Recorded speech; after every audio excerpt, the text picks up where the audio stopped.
Hi y'all, and welcome back to my channel. I have a few new subscribers and thank you for subscribing. Today I'm actually getting to one of the fudge recipes I'm going to do, and this is one I told you the other day I would do one, and this is one. And I know I said I'd have it probably Monday or Tuesday, and I apologize because I don't know if my head's being cut off or not. But anyway, Monday, I just didn't get to it Monday. Then yesterday was my ladies' Sunday school classes, or actually our ladies' church-wide. Boy, my brain's not working. Our church-wide luncheon. And afterwards, those who were riding with me, we went to Walmart and Aldi, and by the time I got home, I was just really tired, so I didn't get it done. So I'm getting it done today. So I will bring you down and we'll get started. First, I want to show you this apron that my youngest daughter gave me. Isn't that neat? So we will go ahead and I'll turn you down. I'm sorry, had a little bit of an interruption there. We're fixing to make this microwave fudge. Hold on just a moment, I need a spoon.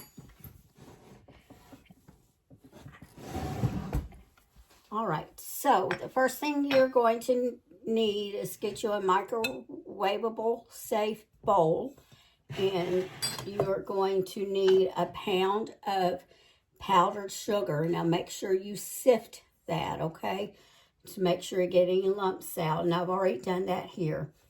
So 4 cups of powdered sugar, and make sure that you sift it. To this we are going to add 2/3 a cup of cocoa. You may use any kind that you want to use. And I am using the Hershey's cocoa because that is what I like the best. Now, there have been plenty of times, especially when my children were growing up, that I used, you know, a cheap brand because that was all I could afford. Oh, I need to sift that. Got busy talking, forgot what I was doing. So that is 2/3, and I think that measure is 1/3 of a cup, so I'll need to do that 2 times.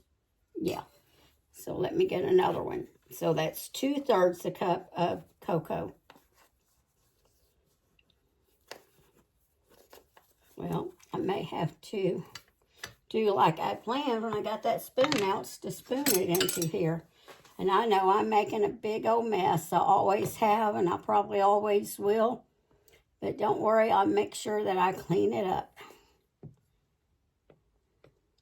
Are any of you messy cooks?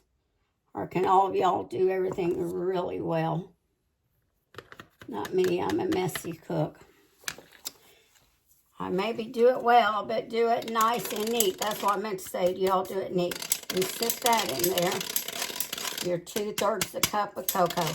But yeah, when the kids were growing up, I just used the cheapest that I could get most of the time. And you know, the prices of groceries keep going up and up and up.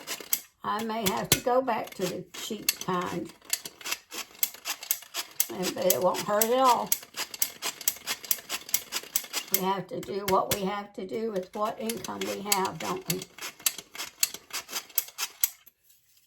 Push that through that last little bit. And yes, my hands are clean. I washed them before I started.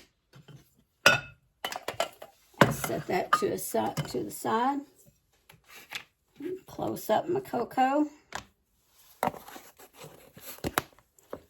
All right, I'm trying to read my recipe. I haven't made this since last Christmas, so my card is, I have it on screen. Okay, we want to go ahead and just give this a light stir. You don't have to stir it really well. Just a light little stir. You don't even have to stir it. Now, when I was a teenager or whatever, I used to make this on basically the ingredients were the same, and we would do it on a double boiler. You know, we'd put a bowl on top of, a pan of water, and then cook it that way. And basically it was done just about the same, and the ingredients were about the same, measurements about the same. And when I got a microwave cookbook, I was telling y'all about that with the peanut brittle. that's where I got the recipe and how to do it in the microwave. All right, next we're going to add a 1/4 cup of milk. Just add that in there. We want 2 teaspoons of vanilla flavoring added to this also. So that's 1, 2. And if your butter is salted, you do not need to put any salt. But if your butter is unsalted, then you want to put just a tad of salt.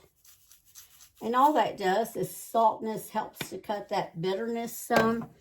And, you know, like maybe just a pinch of salt, put that in there. And all it does is help cut the bitterness of the cocoa. That's all it does. Now, just kind of even that out there. Make sure it's kind of level. Then take a stick of butter. Now, if your refrigerator's super duper cold, you might want to pop this butter in the microwave for 5 to 10 seconds, but you still want it, you know, firm. You don't want it like room temperature. You still want it firm. Yeah, like I said, I've been making this microwave one since I think about 83, early 80s. I think I told y'all the other day, and now, you know, that's what my brain does sometimes. I can't remember the exact year. May have been 86. I can't remember. But anyway, so stick that in there. You are going to put in the microwave for 2 minutes. Now, don't throw that butter wrapper away. Hold on to it. And then you want to make sure that butter is melted all the way.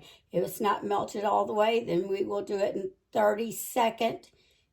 Do it every 30 seconds until it is melted all the way. So start at 2 minutes. If it's not melted, do 30 seconds. Check it. Still not melted. Do another 30 seconds until it is melted. So put that in there at 2 minutes. Now, you want to get you a dish. I like the 8x8. I got a little bit of cocoa in there. I like the 8x8 one the best. And just take your butter wrapper and just butter your dish with it. Just spread it all around in there. Get every little corner.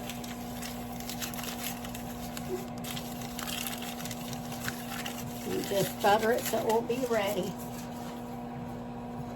I am not going to worry about stopping you because it's not going to take any time to get 2 minutes.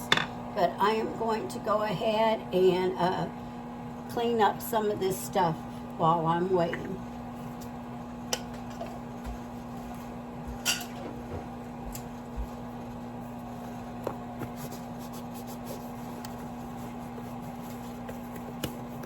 Hope y'all are having a good time getting ready for Christmas so far. Well, I said I wasn't going to stop you, but I went to clean up around here, and this tripod decided to fall over, and I had to catch it, and I was afraid my camera was coming off, or my phone, and it was a sight to behold.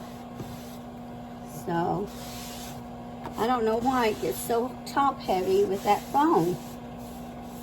And then I ordered this other one, and the price, it was on clearance.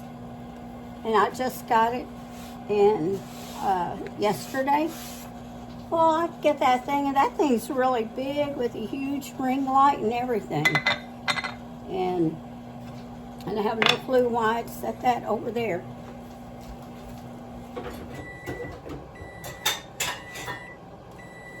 But I'm thinking, oh, and I couldn't even figure out how to put it together and didn't have anything to really tell you.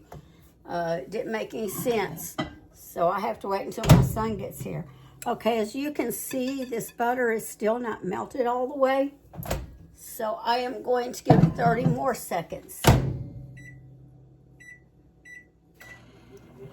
All right. That put up there in that cabinet. And when, if you want, you may put some nuts in it. Here I have some walnuts and This is a cup and a half was in this bag originally. It looks like maybe this about half. The recipe says about a half a cup. I'll probably put all of them in there because I really love nuts.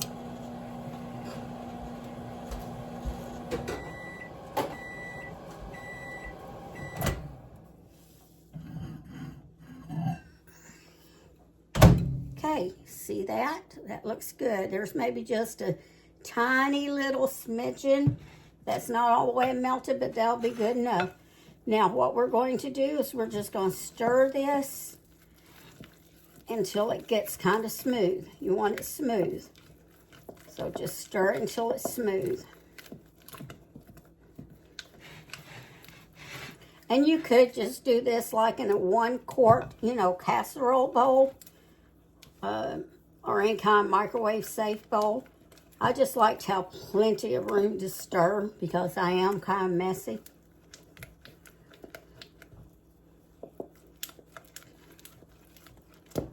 Make sure you get all of that powdered sugar is getting incorporated.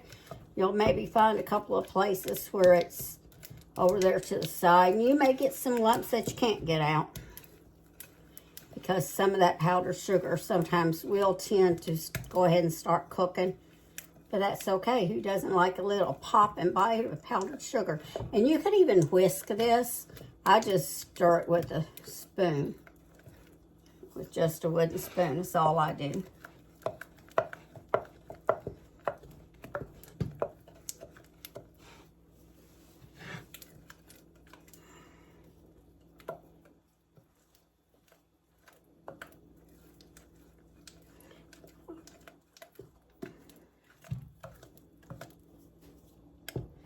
I'm going to see if I can chop those up a little bit.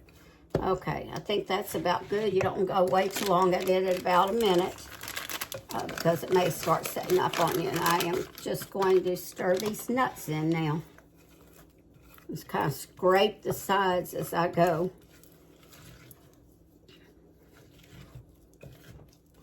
And I was scraping the sides as I was going a while ago too. Yeah, it's already starting to get hard on me. So go ahead and spread it into your buttered dish. Let's see if I can do like this so you can see better how I'm doing this. And I am going to have to get in your face because that's about the best I can do it. I've got a spatula so I can start scraping it out.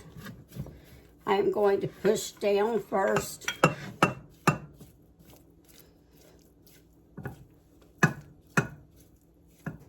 Push all the sides down.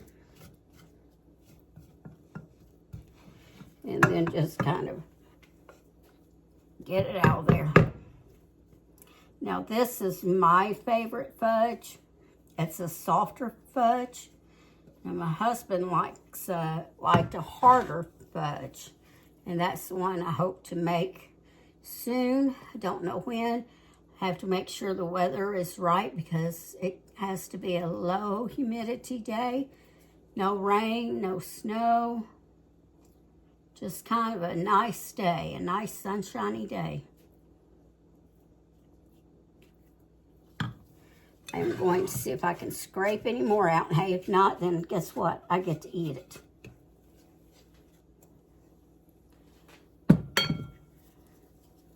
Then just spread it out in your pan here. Try and make it as even as you can. Then you can let it chill. You can let it cool all the way at room temperature. Or if you want, you could stick it in the refrigerator for a half hour to an hour. You know, whichever you want to do. Depends on how fast you want to eat it. And so I'm probably not going, because I want to get this video up and it's getting almost supper time. I had some chores I had to get done today. But after it, cools all the way, once it gets cool all the way, then you just cut it in the little squares that you want it to be in. If you put like in a pie pan, then just cut however, size you want. That's your preference, whatever size you want. I think if you were to do it correctly, which would be like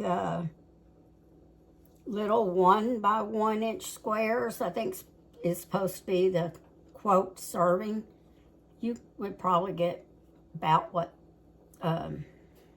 not, or is it 2 by 2? I don't know. Anyway, you probably get 3 or 4 dozen, something like that. My brain's not doing the math right now, and usually I can do math pretty good.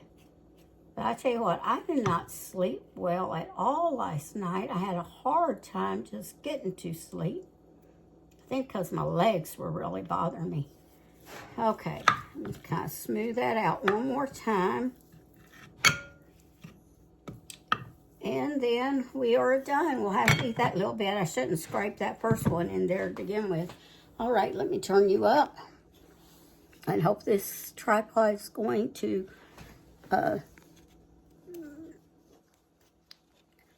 there we go. I think that has it. All right, well, listen. Y'all give this a try. If you've never made microwave fudge this way, you know, not doing the marshmallow cream, the chocolate chips and all that. If you just want to use the cocoa and butter, to me, it just tastes so much better.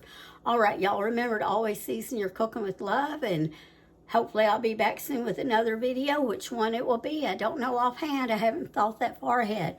All right, God bless y'all, and remember to just keep praying for the people in the Appalachians who, you know, it's already cold there. I've told y'all that before, and some of these people still don't have places to live. Some of them are still in tents. All right, y'all, I'll see y'all next time.